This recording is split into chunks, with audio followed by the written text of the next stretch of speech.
Hi, this is Charles with a review of Ancient Battles Deluxe by Victory Point Games. It is a medium complexity game, and the only reason I will say it's medium is because some of the rules in it are a little advanced, but the basic core mechanics of the game are easy. So if somebody is familiar with zone of controls and somebody is familiar with um, the melee process in here and how to figure that all out, it's really an easy game. But the combat is a little hard to figure out the first time that you play it. It is really neat how it works out. It plays like a miniatures games. Each one of these units has a facing direction as depicted by the blue line here. You have knights which have a fast movement rating and a 4 movement rating and a 8 combat value, which makes them very strong. And you've got these units here which have a 2 movement rating and a 3 firepower. So the middle number is the firepower. This is the movement. And this is a ranged weapon because the octagon here, as this war wagon is also, its movement rating is 3 and its firepower is 1, so it's very weak. The leaders are removed from the board initially, and then you roll for your action points, which are used to drive the game, and then you place the leaders on areas where you need strength and to do group formations and things like that. So, let's talk about how the game is played. The first thing that's done is the leaders are removed from the play area. I'm just kind of set off the side for a second. We check to see if there's a panic, and this is basically when you've had so many of your army destroyed that you get to a level of panic. So each side has its own panic level. I know this is a little odd, but this is 21 for the blue player. Once they get down to 0, they're at a panic level, and the red player is at a 16 level. So that's how panic works. Does not happen in the beginning of the game, but as we go on, it will happen. Then we do command points. So it's basically your leader's command rating plus a die roll, and then you look at the command table, and then you calculate how many action points you will get for each turn. So, each player might get 4 for the red guy and 2 for the blue guy. And if you want to try to buy initiative, you can actually spend a command point to add +1 to your die roll for the initiative phase, which is next. Both players roll a die. We'll do red, blue, and since the red player spent a command action point, the red player gets 3 action points. I have to actually check the chart here. Command table. 2, so +1.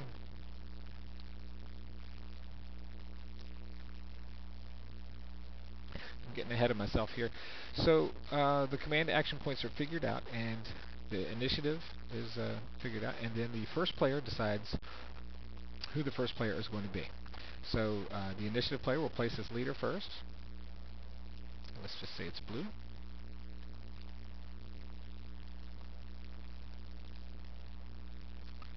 And we can place this guy here. So he's going to add strength to that end in case those knights decide just to come around here and try to swarm the end and kind of try to flank those guys. So now we use activation points to either activate as a unit, an individual unit, or as a group.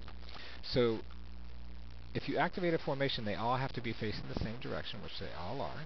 So we will activate, just as an example here, these guys, and they get 1 free rotation,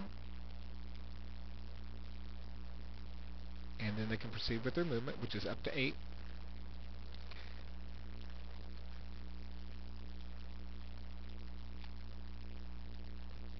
Oops.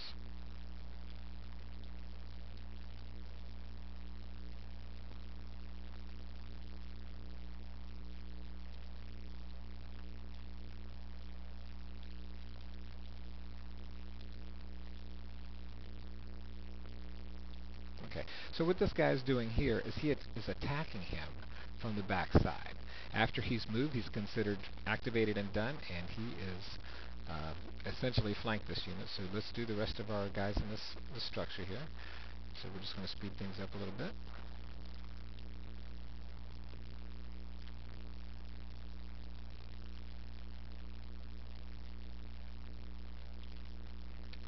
Okay, so they're all used and they can't do anything. Now this guy is locked in his zone of control. He's got a an attack from here. He's got an attack from there. Um, forget to place this guy. Okay, so you can kind of see how the game works as far as the facing goes and the movement goes. Again, the movement is the middle number here.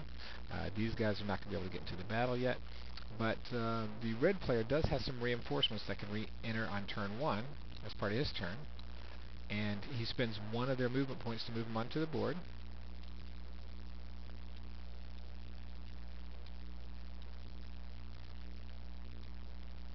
And he can move as a formation if he wants.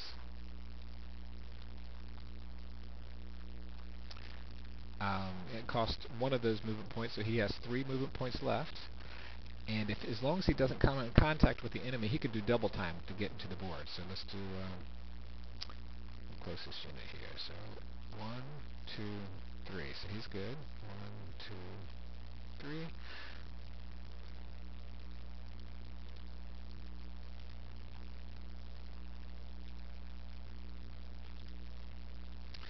So this combat would be a very messy combat.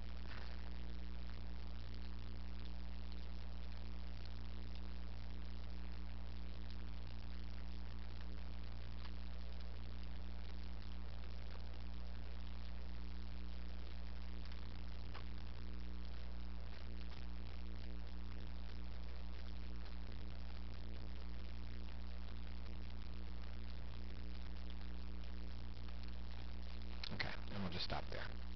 So after all of our units have either moved or fired, now only ranged weapons can fire at this point.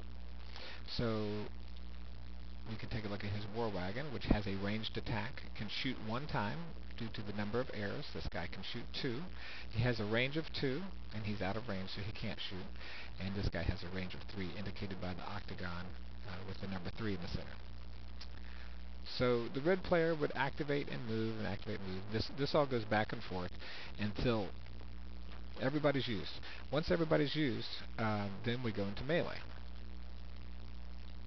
So you can look at the chart here and see how melee is resolved. If the defensive value is greater than 2 times the attack value, the attacker is eliminated.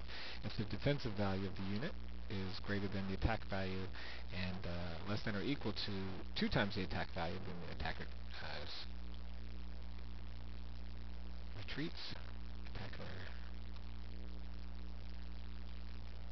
disrupted, that's what it means. So the attacker is disrupted. If it's the middle part, it's an exchange, which means both sides basically take a hit.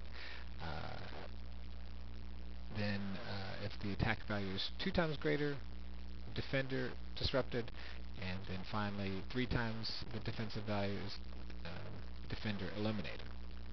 So the way combat works, and I'm going to go over it real quick here, you designate the attacking unit, designate the defending unit, and then units that are eligible, such as light infantry or light archers, can retreat before combat if they're in good order. You calculate the base strength value, you roll a die, you add the ratio advantage. So this is what I was talking about from attacking from behind. If you're attacking the front of a hex, you get a 0 attack modifier.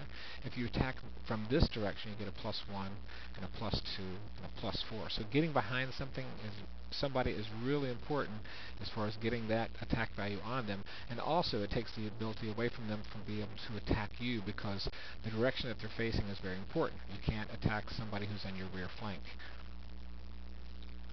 Compare the final values and add the effects. So your leaders are going to help here, and that's pretty much it. So after that, after melee happens, you remove all the action markers, and then you advance the game, and you keep this process going back and forth.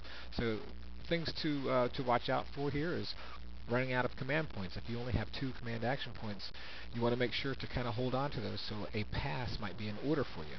If both players pass in sequence, that means the turn is over. So if you pass, you want to be careful not to make sure that your opponent passes as well. Your casualty track rating here. Watch for your injured units and make sure that they don't become casualties, so this track goes up. And then of course the game turn here. So let's take a look at a sample of play and how the game looks as it's in action.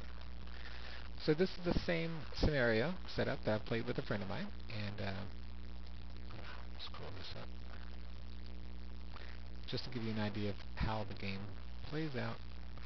Since I only have a small screen area, it's going to be a little tougher to follow.